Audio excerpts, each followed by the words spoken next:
It's Monday, April 17th. This is The Gateway. I'm Wayne Pratt. The ethanol industry says proposed pipelines to capture and store carbon dioxide emissions are essential.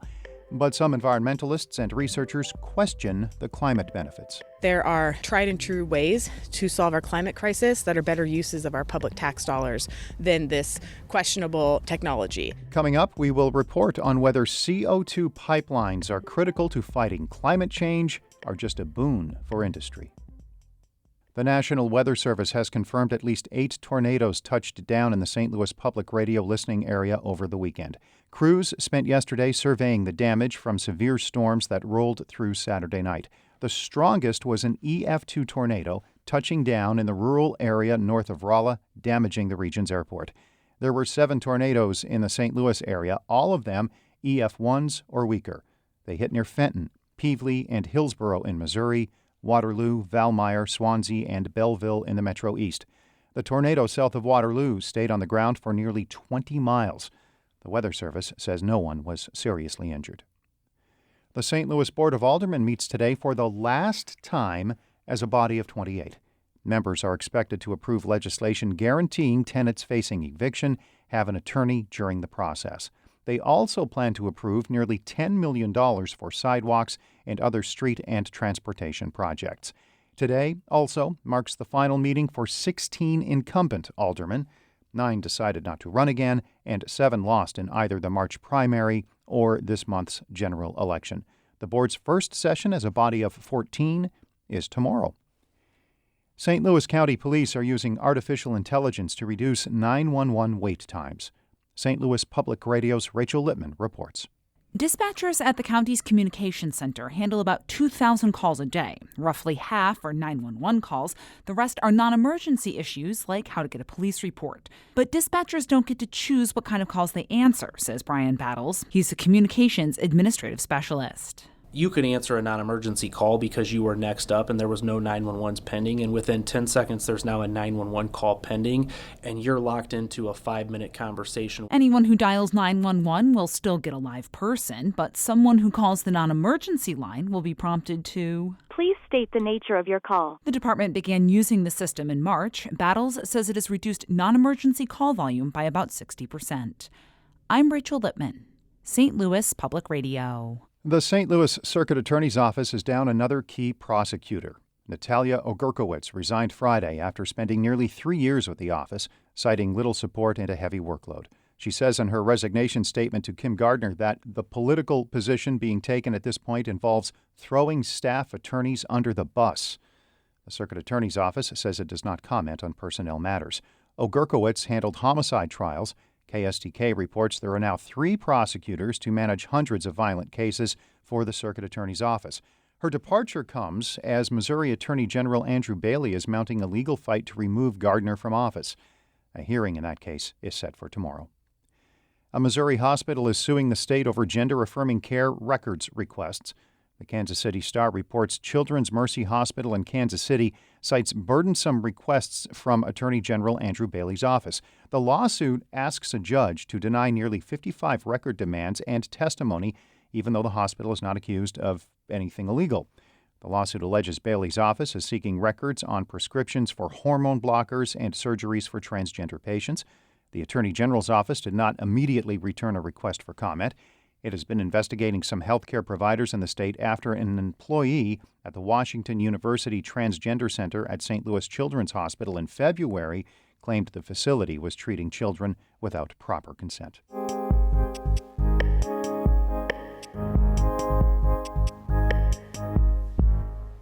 The Biden administration wants the U.S. carbon footprint to be at net zero by 2050. As part of that goal, the federal government is offering big incentives to remove carbon dioxide, including from ethanol plants. There are 3 major pipeline proposals that would capture CO2 from Midwest plants and store it underground. As Harvest Public Media's Katie Pikus reports, while the industry is fully on board, others question the climate benefits. In Iowa, ethanol is huge. The state is the top corn producer, and half of Iowa's corn is used to make ethanol, mostly for gasoline fuel blends. The three companies proposing to capture CO2 from ethanol plants and pipe it out of the state say they'll lower ethanol's carbon emissions and help the farming economy.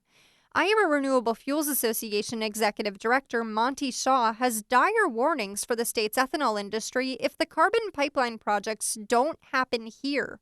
If Iowa screws this up, we're in big trouble. We will absolutely lose a huge chunk of our industry and put the Iowa ag economy in a tailspin. California and some other states have fuel standards that are pushing ethanol to lower its carbon emissions. Shaw says the pipelines will help ethanol stay viable, but there's a lot of controversy over the pipelines, even among farmers. Jeff Reince grows corn and soybeans in northeast Iowa. Practically all of his corn goes to an ethanol plant you can see from his farm. Here we're directly west of the Shell Rock Poet ethanol plant, approximately a short mile away. Reince was skeptical when he first heard of the pipelines. Then he learned that the ethanol plant near his farm had signed onto one of the projects and a pipeline would cross part of his farm. This is some of the best farmland the good Lord has entrusted us with to be stewards of, and it's just a shame to think that just for private gain that they're going to put that scar across our land. Reince says pipeline companies are being heavily subsidized while farmers will lose productive ground. There are farmers across the Midwest who agree and oppose CO2 pipelines, largely over property rights and safety concerns. That's bringing farmers and environmentalists together in an unusual alliance.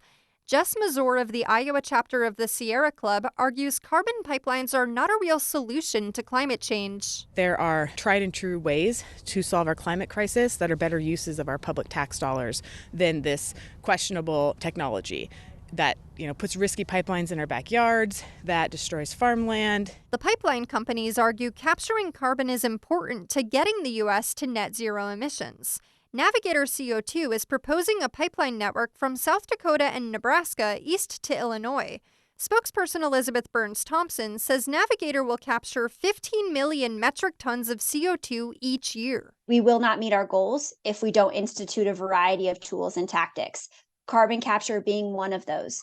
Is it the golden key? No. But when partnered alongside other developments, investments, tools, technologies, that is how we make true progress, and we do so in a quantifiable fashion. University of Minnesota engineering professor Jason Hill says yes, there may be some calculated reduction of CO2. But when you zoom out and look at the broader implications of pumping that carbon dioxide underground, the picture doesn't look so rosy.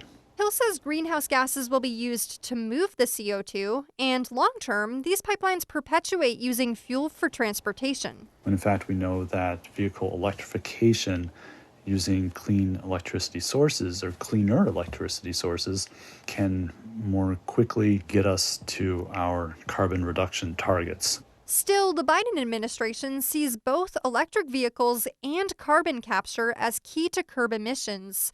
All three pipeline companies are working to get easements from landowners across the Midwest and state permits. I'm Katie Pikus, Harvest Public Media.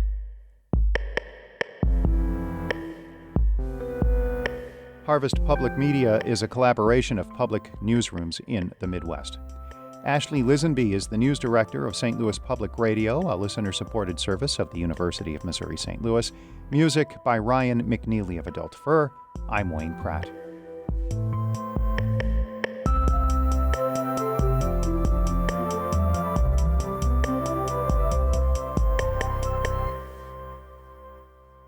Support comes from the Missouri Forest Products Association, saluting Earth Day on April 22nd with an ongoing commitment to help offset carbon emissions with sustainable harvesting of Missouri forests.